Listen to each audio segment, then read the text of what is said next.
اهلا بيكم في قناه فات جرافيكس. النهارده تبقى اول حلقه من سلسله جديده. زي ما قلت في الفيديو اللي فات هنعمل سلسله جديده بشكل عام عن الاي اي، لان السلسله اللي فاتت كانت عن ميدجورني فقط، والموضوع بدا يتوسع وبدا يكبر جدا، وحته ميدجورني فقط ديت بقت محدوده قوي. فالسلسله الجديده بتاعتنا هيبقى اسمها about AI، والنهارده اول حلقه من السلسله دي. انا عز من قناه فات جرافيكس، ويلا بينا.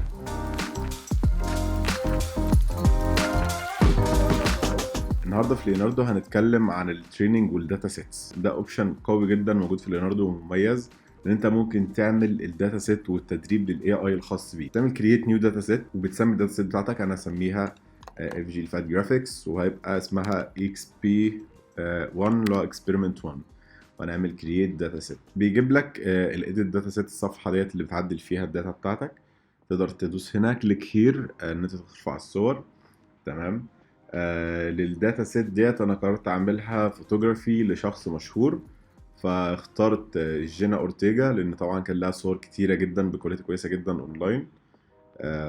وحملتها شويه الصور دول كده. نقدر في الاخر نعمل ابلود. اول ما الصور كلها تخلص لودنج، هي طبعا خلصت كلهم 26 صوره بس مش ظاهر غير الشويه دول.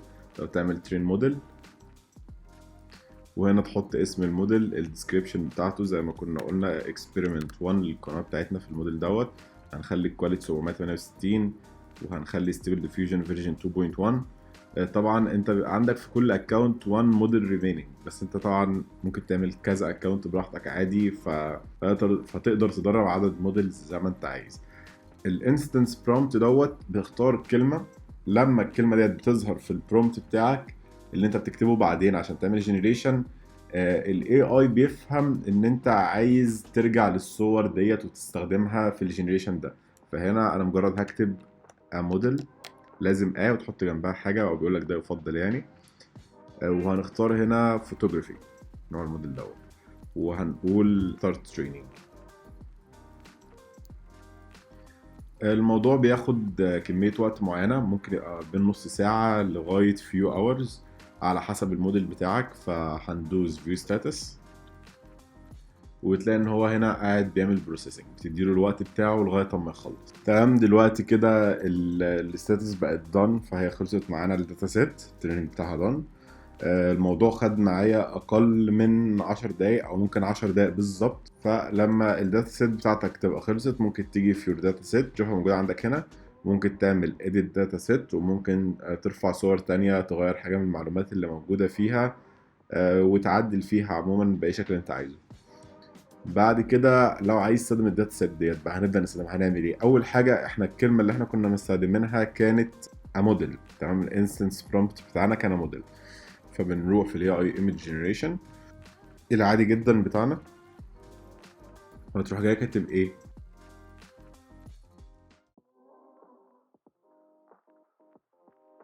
تقدر تيجي بعد كده في الفاين توند موديل اللي عندك تحت، وتقدر تختار سيلكت كاستم موديل اللي هو بقى الموديلز اللي انت عاملها. هتلاقي عندك يور موديلز، فيفورت موديلز، بلاتفورم موديلز، وكوميونتي موديلز. تقدر تستخدم الموديل بتاع اي حد انت عايزه، او لو في موديل انت عامل له فيفورت، او موديل البلاتفورم نفسه اللي هي ليوناردو اي اي عاملاها. طبعا ده الموديل بتاعنا اهو. هندوس فيو، وبعد كده جنريت ويز ذس موديل، وبعد كده نقدر نعمل دايناميك ديت لازم تتعمل على نون علشان ناخد الستايل بتاع الموديل بتاعك ذات نفسه. هنا تقدر تضيف نيجاتيف برومبت لو انت عايز، وانا هنا مش هعدل اي حاجه علشان نشوف البيسك بتاعنا مع الموديل هيبقى عامل ازاي. وهنعمل جنريت.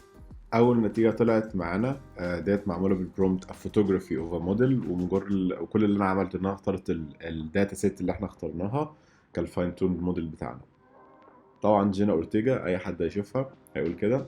ممكن مش شبهها 100%، بس هي دي الفكره، ان انت بتدرب اي اي. فهتحط 20 صوره تمام، هتحط 30 صوره احسن، هتحط 40 صوره احسن. انا فاكر الليميت كان من قريب على ما اعتقد 30 صوره، بس زاد. معرفش الليميت دلوقتي بقى كام، بس بقى اكتر من 40 يعني. تملي كلها صور للشخص اللي انت عايزه، وبقى عندك داتا سيت لجينا اورتيجا. دي نتيجة الجنريشن اللي بعد كده. الجنريشن دوت عبارة عن ان انا استخدمت فيه اسم جينا اورتيجا، واستخدمت الفاين توند موديل اللي احنا عملناه، فبقت فوتوغرافي اوف جينا اورتيجا. واستخدمت الفاين توند موديل لما جيت اعمله هنا فطبعا الصور بتاعتنا طالعة شبه كده، مش مظبوطة قوي بس 100% أي حد يبص الصور دي هيعرف على طول إنها جينا أورتيجا. والصور دي كانت عبارة عن استخدامنا لكلمة جينا أورتيجا في البرومبت كفوتوغرافي أوف جينا أورتيجا من غير ما نستخدم الفاين تولد موديل أو الداتا سيت بتاعتنا. فطبعا ده يوريك الفرق أو التأثير الكبير اللي الموديل بتاعنا عمله. باين جدا إن الاب هنا أو ليوناردو دوت اي اي مش متدرب على داتا سيت كفاية لصور مثلا شخصية زي شخصية جينا، فطبعا ما هياش شبهها خالص. دي ما هياش جينا خالص. فهترجع تحت هنا رغم ان في بعض الغلطات، بس لا هي تمام. ده طبعا في الاخر هو تاثير الداتا سيت بتاعتنا. فلو هنتكلم على اكتر نتيجه اكيوريت هنقول النتيجه ديت اللي استخدمنا فيها اسم جينا وحطينا فيها كمان الداتا سيت بتاعتنا. لو هنتكلم على احلى نسخ طلعت معانا، انا هتكلم على الاربعه دول لان طبعا البرومت بتاعهم كان سيمبل. فالسمبلستي في البرومت بتخلي الاي اي يعرف يتعامل معاه بشكل احسن ويطلع نتائج واقعيه اكتر ومنطقيه اكتر. طبعا زي ما كنت بقول التريننج يور داتا سيت اخرك تعمل واحده بس في كل اكونت، بس ممكن تعمل كذا اكونت عادي. الاكونت بياخد منك دقيقتين بالظبط عشان تعمله هنا. وتقدر تعمل داتا سيت زي كده على حاجات كتيره جدا. يعني انت مثلا فلنقل واحد عايز تبدا تولد شخصيات كرتونيه، تعمل مثلا ستوري بورد ولا حاجه، عايز تعمل كاركتر ديزاين مثلا لحاجه بترسمها، تقدر تجمع كاركتر ديزاينز بالستايل اللي انت حابه او بالشخصيات. تقدر تجمع كاركتر ديزاينز بستايل الرسم اللي انت حابه وكمان بمواصفات وشكل الشخصيات اللي انت حاببها. يعني مثلا شخصية فلنقل ولد بشعر احمر بطول كذا، مواصفات زي كده تقدر تجمع صور متشابهة كلها وتروح جاي حاططها. ومجرد ما انك تستخدم الداتا سيت ديت هتطلع لك في الاخر نتائج متشابهه للانبوت اللي انت حاطه. الفيديو النهارده واللي هو كان اول فيديو في سلسله About AI او الاسم الكامل للسلسله All About AI.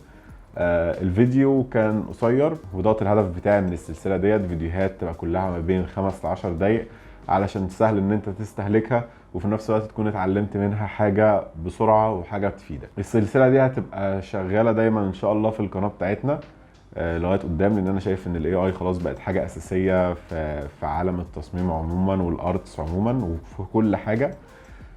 ده طبعا بجانب المحتوى الاساسي بتاع القناه بتاعنا اللي هيبقى بيتكلم مثلا عن الجرافيك ديزاين، بعض كتب الجرافيك ديزاين، بعض المجالات في الجرافيك ديزاين وحاجات مختلفه كتير وبس كده.